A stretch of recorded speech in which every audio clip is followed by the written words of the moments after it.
E se uma simples gota de sangue pudesse contar segredos sobre a saúde do coração de uma criança décadas antes de qualquer sintoma aparecer? Hoje, a gente vai mergulhar numa verdadeira investigação científica, quase uma história de detetive. Vamos decifrar as pistas ocultas que um novo estudo revelou sobre como prever doenças cardíacas ainda na infância. Vamos desvendar esse mistério. Pois é, essa é a grande questão.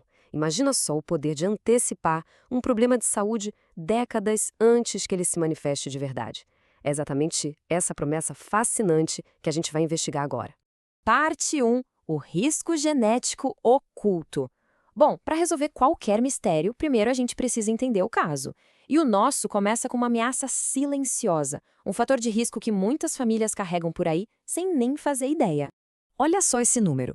É de impressionar, né? Uma em cada 250 pessoas já nasce com uma condição genética que basicamente prepara o terreno para doenças cardíacas bem cedo na vida. É muito mais comum do que se imagina. E o nome desse vilão genético é hipercolesterolemia familiar, ou HF. De forma bem simples, é uma condição que a pessoa herda e que faz com que o corpo não consiga limpar o colesterol ruim do sangue direito. Esse processo de dano nas artérias começa, então, desde a infância. E aqui é que está o desafio para os médicos. Só olhar o nível de colesterol no exame de sangue pode não ser o suficiente. Não dá para entender o risco real ou saber se um tratamento está de fato funcionando lá no nível molecular. A gente precisa de pistas melhores, mais precisas. Parte 2. Em busca de sinais minúsculos. Então, como é que se encontram essas pistas? A resposta está em procurar por sinais minúsculos, quase invisíveis, que circulam na nossa corrente sanguínea. E é aqui que a investigação fica realmente interessante. As pistas que os cientistas procuram são essas moléculas aqui, os RNAs não codificantes. Pensa neles como se fossem pequenos maestros dentro das nossas células, sabe? Controlando quais genes são ligados ou desligados. E o mais importante de tudo, eles podem ser detectados no sangue. E aqui a gente vê o plano da investigação. Para achar as pistas certas, os pesquisadores foram super metódicos. Eles montaram 4 grupos diferentes. Crianças recém-diagnosticadas com HF, outras que eram tratadas só com dieta, um terceiro grupo que já tomava medicação e, claro, um grupo de crianças saudáveis para comparação. Essa separação foi essencial para poder comparar os sinais moleculares em cada cenário e entender não só a doença, mas o efeito do tratamento. Parte 3. 3 pistas moleculares. E olha, a busca valeu a pena. A equipe de investigação encontrou 3 pistas moleculares importantíssimas.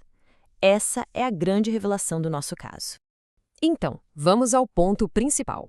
Os pesquisadores descobriram 2 moléculas, a MIR18225P e a HSAPR28004, em níveis bem mais baixos nas crianças com HF recém-diagnosticadas.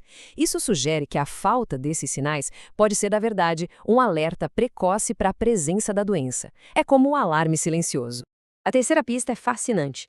Os pesquisadores notaram uma coisa diferente com outra molécula, a MIR12225P. Os níveis dela aumentaram, mas especificamente no grupo de crianças que já estavam tomando remédio. Isso é um achado importantíssimo, porque sugere que essa molécula pode servir como um marcador para saber se o tratamento está mesmo funcionando como deveria. Parte 4. Uma reviravolta inesperada. Mas, como em toda boa história de detetive, tem que ter uma reviravolta, né? E essa aqui muda bastante o jeito que a gente pensa sobre doença cardíaca em crianças e adultos.